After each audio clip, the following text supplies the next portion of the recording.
Yalana, c'est Philippe de Pacific Venturi. Bienvenue dans ce nouvel épisode de Pacific Hoé, le podcast complémentaire à la newsletter Tehoe, qui t'aide à naviguer efficacement dans ce monde changé. Pour le thème de cette semaine, le nudging, je reçois un chercheur de l'Université de la Polynésie française, Michael Dupré, chercheur qui s'est justement spécialisé dans le domaine de la recherche, du développement des meilleurs outils d'incitation aux gestes éco-citoyens. À suivre donc une conversation avec Michael. Michael, bonjour.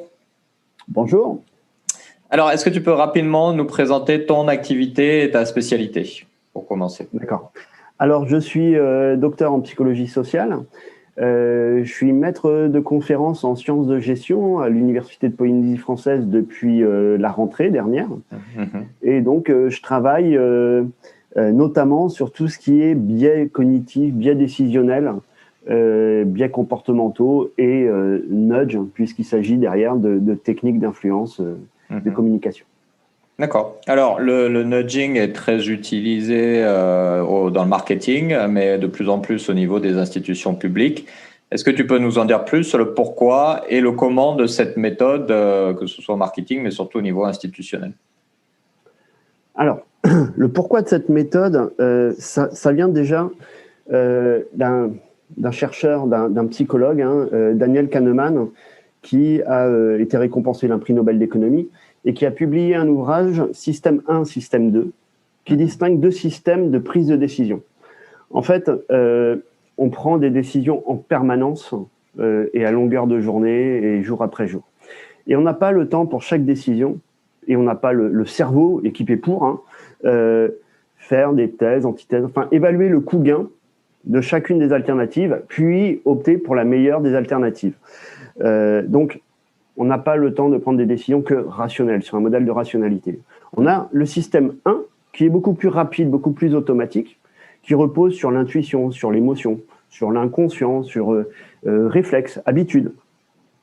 Et en fait, on a mis en évidence que à peu près 95% de nos décisions utilisent ce système 1. Donc, un système qui n'est pas de rationalité. Donc, le nudge, c'est un ouvrage publié en 2009 deux économistes et juristes qui ont publié l'ouvrage et qui, quelque part, ont emprunté un terme à la langue anglaise pour désigner toutes les techniques, justement, d'influence, de communication, qui ne s'adressent pas au système 2, au système rationnel, mais au système 1 non rationnel. D'accord. Pourquoi on en parle beaucoup aujourd'hui et pourquoi c'est beaucoup utilisé? C'est beaucoup utilisé. La question serait plutôt pourquoi est-ce que c'était pas utilisé avant? La plupart en fait, on a identifié environ 200 biais cognitifs. Dans notre cerveau, il y a 200 raisons, j'ai envie de dire, 200 chemins qui peuvent nous conduire à des décisions erronées, qui ne sont pas rationnelles. Pourquoi? Tout simplement parce que notre cerveau n'est pas une machine illimitée. On ne peut pas traiter toutes les informations, donc on en sélectionne. On ne peut pas toutes les mémoriser, donc on en sélectionne. On a besoin d'avoir du sens, de créer du sens à notre environnement. Donc on crée du lien, on rajoute de l'information pour créer du sens. Et puis enfin, il faut qu'on prenne des décisions rapidement. Et d'autant plus quand on prend l'historique de l'évolution de l'espèce. Il faut prendre des décisions dans l'urgence rapidement et du coup, on n'a pas le temps de mobiliser le système 2. Alors, tout ça nous conduit au nudge, mais le nudge repose sur des découvertes scientifiques qui datent des années 50, ou en tout cas, en 1980, à peu près tout avait déjà été découvert en termes de biais cognitifs, de travers cognitifs. Et du coup, depuis les années 80-90, j'ai envie de dire, on était en mesure déjà d'utiliser les nudges. Les chercheurs le faisaient, l'expérimentaient. Maintenant, ce qui manquait, c'était un terme pour en parler aujourd'hui entre nous et que tes auditeurs écoutent en parler et en parlent après auprès d'eux. C'était un terme pour désigner tout ça parce que je ne pense pas que tu m'auras interrogé sur le biais d'optimisme comparatif, la dissonance cognitive, je ne sais quel autre biais, le contrôle perçu, ou il y en a 200. J'en connais quelques-uns, mais peut-être pas tous. Alors, tu disais justement moi non plus, je ne dois pas tous les connaître. Tu disais justement que on l'utilise plus maintenant parce que on l'a théorisé, on l'a identifié. Est-ce que tu penses que c'est aussi une forme de soft power que nos institutions aujourd'hui utilisent dans un monde où le rejet de l'autorité est un peu plus important, à la place d'une utilisation de moyens coercitifs, si c'est le mot à utiliser? Peut-être que tu as un autre mot à suggérer. Alors, le nudge est cadré normalement, pas au marketing. En marketing, on n'utilise pas de nudge, on utilise, dans ce cas-là, on va parler de sludge. Le nudge, lui, est réservé aux comportements prosociaux, c'est-à-dire les comportements qui sont bénéfiques au niveau sociétal, qu'on estime bénéfiques au niveau sociétal. Donc, ça va être réservé à la sécurité, à la santé, à l'environnement et à la solidarité. Aujourd'hui, dans un cadre de pandémie, il y a la santé, la sécurité qui sont en jeu. Et effectivement, on nous a contraints beaucoup à perdre un petit peu de liberté. Si on va sur du coercitif, si on rajoute du coercitif en plus à cette perte de liberté, on peut se rapprocher un petit peu d'un modèle tyrannique. Le nudge est tout à fait approprié à ça. Un exemple, par exemple, AstraZeneca et la polémique autour des thromboses. On nous a dit, oui, mais c'est un cas sur je ne sais plus combien, 120 millions, je ne sais plus exactement. Je ne sais plus ce chiffre-là. Parce que ce chiffre est tellement grand que mon cerveau n'a dit qu'une seule chose, beaucoup. Sur beaucoup. Une chance sur beaucoup. Si je te dis 1 million ou 1 milliard, ton cerveau dit beaucoup. Il distingue pas. Alors, pour te donner un ordre d'idée, 1 million de secondes, c'est 11 jours. 1 milliard de secondes, c'est 31 ans. Donc, on ne parle pas du tout de la même chose. Mais notre cerveau, lui, 1 million, 1 milliard, c'est trop grand pour pouvoir manipuler ça. Je crois que c'est Blanquer qui a communiqué dessus et qui a dit, quand on fait un vol transatlantique de métropole aux États-Unis, on a 500 fois plus de chances de faire une thrombose. Voilà. Et ça parle. Ça parle davantage. Parce qu'on est sur de expérientiel, on nous parle de nous un petit peu. Alors que sinon, les grands chiffres comme ça, on est incapable de les manipuler. Quel souci à utiliser ça pour qu'on comprenne, pour qu'on sente mieux, qu'on traite mieux l'information? Moi, personnellement, j'y vois aucun. Les formulaires qu'il fallait remplir au premier confinement en métropole, en tout cas, étaient très complexes. Pour avoir une autorisation, là, justifier le fait qu'on sorte. C'était très complexe. Et était perçu comme complexe. Tant mieux, parce que l'objectif, c'est quoi? C'est qu'on conscientise la chose, c'est qu'on ne le fasse pas 40 fois dans la journée, puisque sinon, le confinement n'a plus de sens, et que ça crée un obstacle, en fait, un petit peu. C'est-à-dire qu'on trouve ça difficile, contraignant. On va pas sortir pour n'importe quoi. On sortira si vraiment on en a besoin, puisque c'est la logique, quelque part, du confinement, c'est qu'on ne sorte pas.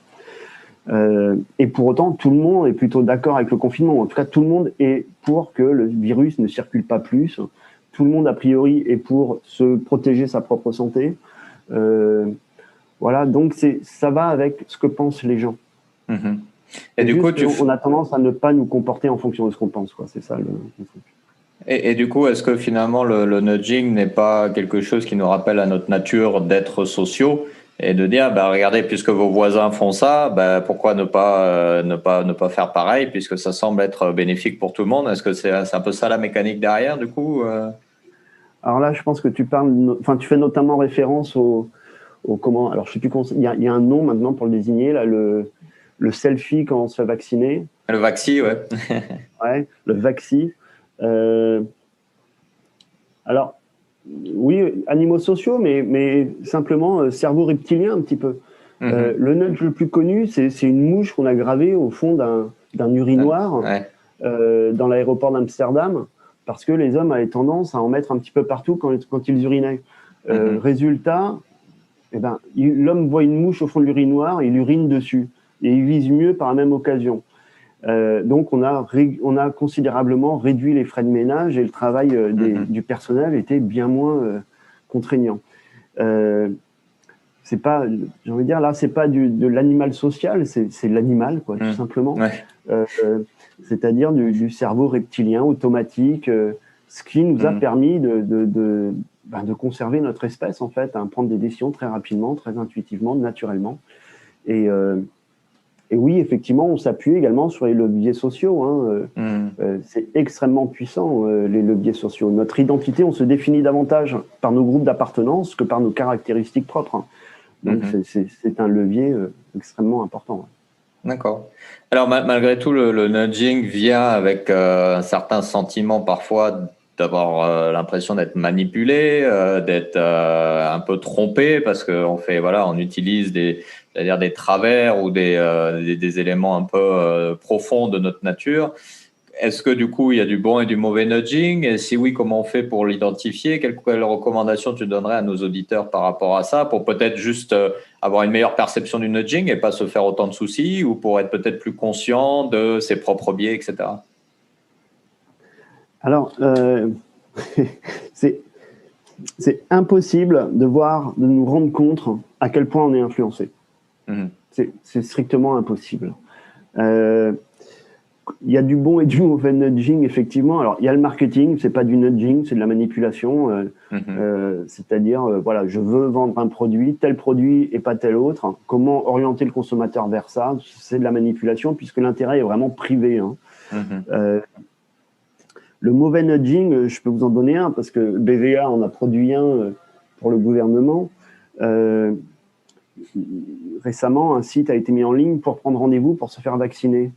Le nom du site, c'est inévitablement BVA qui est derrière. C'est www.vitemadose.fr. Mais celui-ci est juste extrêmement maladroit. Et je pense ils ont mis un stagiaire, ils n'ont pas vérifié le travail derrière sur le coup. Mais là, ça, c'est un très, très mauvais nudge, puisqu'on voit venir la chose gros comme une maison.